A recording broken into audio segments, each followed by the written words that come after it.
The Beatles almost sacked George Harrison and were reportedly thinking about replacing him with Eric Clapton, according to an interview with John Lennon.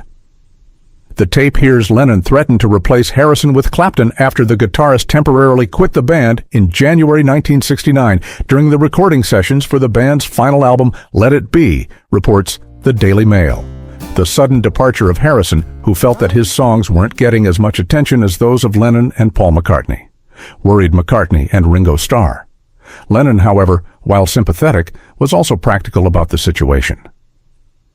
Lennon said that Harrison's attitude had been a festering wound, and we allowed it to go deeper, and we didn't even give him any bandages. The Imagine hitmaker then suggested that his place in the Beatles be taken by fellow guitarist Clapton. I think if George doesn't come back by next week, we ask Eric Clapton to play, Lennon said. Harrison, who had been to see his mother in Liverpool, returned to the studio with the band 6 days later. The revelation comes from more than 120 hours of unheard audio and 50 hours of unseen footage made, while a fly-on-the-wall film was shot by director Michael Lindsay Hogg during the rehearsing and recording of Let It Be.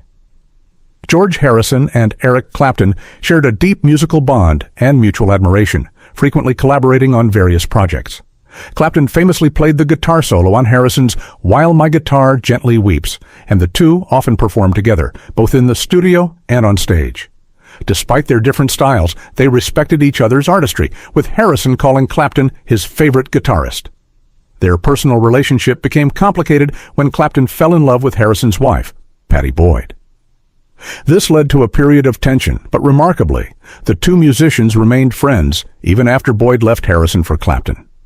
Harrison's forgiving nature helped preserve their friendship, and he even attended and performed at Clapton and Boyd's wedding. Their connection endured, and Clapton later honored Harrison's memory by organizing the concert for George after his passing in 2001, showcasing the lasting respect and love between them.